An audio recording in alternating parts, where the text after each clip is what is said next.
பீகார் மாநிலத்தை சேர்ந்த ரொம்பவே அன்பான கணவன் மனைவி ராகேஷ் ராதா. 4 வருஷத்துக்கு முன்னாடி தான் இவங்க 2 பேருக்கும் கல்யாணம் ஆயிடுச்சு. கல்யாணம் பண்ணிக்கும் போது 2 பேரும் ஒரு சபதத்தை எடுத்தாங்க.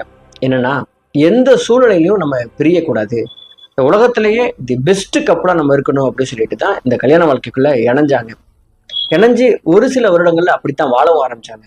ஆனா 4 வருஷம் கழிச்சு இவங்க வாழ்க்கையில ஒரு கோரமான சம்பவம் ஏற்பட்டுருச்சு. இந்த 2 பேரும் பிரிய வேண்டிய சூழல். அதுவும் ராகேஷ் ரொம்ப கோரமான முறையில மரணத்தை தழுவினார். அதுக்கு என்ன காரணம், இந்த 2 பேருடைய வாழ்க்கையில அப்படி என்ன நடந்துச்சு அப்படிங்கறத இந்த வீடியோல நம்ம பார்க்க போறோம்.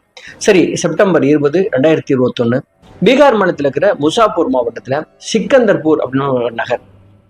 அங்க இருக்கிற போலீஸ் ஸ்டேஷனுக்கு நைட்டு 10 மணிக்கு ஒரு கால் வருது. அங்க இருக்கிற போலீஸ் அந்த போனை அட்டன் பண்றாரு. எதிர்முனையில இருந்து, சார், நாங்க தங்கியிருக்க பிளாட்டுக்கு பக்கத்து பிளாட்டில இருந்து ஒரு வெடி சத்தம் டம்முன்னு கேட்டுச்சு. அதுக்கப்புறம் அந்த வீட்டுல இருந்து நிறைய புகையா வருது. அந்த வீட்டுக்காரவங்களும் வீட்டுல இல்ல, வீடு பூட்டி இருக்கு, அதனால உடனடியா வாங்க அப்படிங்கிற தகவலை சொல்றாங்க. உடனடியா போலீஸ் என்ன பண்ணாங்கன்னா, அங்க இருக்கிற ஃபயர் ஸ்டேஷனுக்கு ஃபோன் பண்ணி அவங்களுடைய உதவியை கேட்டு இந்த 2 பேருமே அங்க போய் சேர்றாங்க. இவங்க போய் சேர்றதுக்கு முடிய அந்த தெரு மக்கள்லாம் அந்த வீட்டுக்கு முன்னாடி கூட்டமா கூடி நிற்கிறாங்க. அந்த வீட்டுக்குள்ள இருந்து நிறைய புகை வந்துகிட்டே இருக்குது.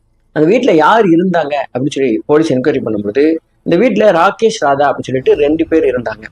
இந்த 2 பேரும் இப்ப எங்க இருக்காங்க அப்படின்னு விசாரிக்கும் போது, சில நாட்கள் அவங்க வீட்டுக்கு வரல, வீடு பூட்டி தான் இருக்குது அப்படின்னு அவங்க சொல்றாங்க.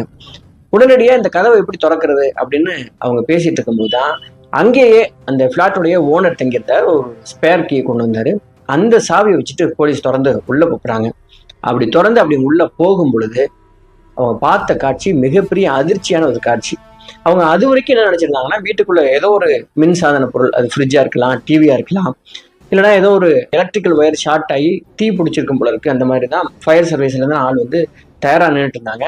ஆனா உள்ளுக்குள்ள இவங்க பார்த்த காட்சி அப்படிங்கிறது முற்றிலும் இதுக்கு மாறானது.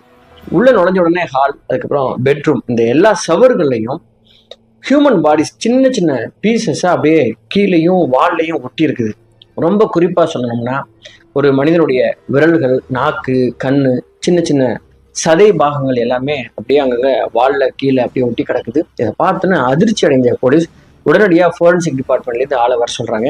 அங்க இருக்கிற மக்கள்லாம் அப்புறப்படுத்திட்டு அங்க சின்ன சின்ன துணுக்குகளா கடந்த ஹியூமன் பாடிஸை கலெக்ட் பண்றாங்க. அப்படி கலெக்ட் பண்ணும்போது அவங்களுக்கு ஒரு விஷயம் புரியுது. இந்த ஹியூமன் பாடிஸ் வந்து ரொம்ப நாளா இங்க இருக்குது, அது அழுகி போன நிலையில இருக்குது அப்படிங்கிறத அவங்க கவனிக்கிறாங்க. உடனடியாக போஸ்ட்மார்ட்டத்துக்கு ஏற்பாடு பண்றாங்க. போஸ்ட்மார்ட்டம் ரிப்போர்ட்ல என்ன வருதுன்னா, ஏறக்குறைய ஒரு 4-5 நாள் ஆயிருக்கும் இந்த இவங்க இறந்து போய். உயிரோடு இருக்கும்போதே சின்ன சின்ன பாகங்களா வெட்டப்பட்டிருக்காங்க. அதுக்கப்புறம் அந்த பாடி பார்ட்ஸை ஒரு கெமிக்கல்ஸ்குள்ள முக்கி வச்சிருந்துருக்காங்க அப்படிங்கிற தகவல் தெரிய வருது. உள்ளுக்குள்ள எப்படி ஒரு வெடிச்ச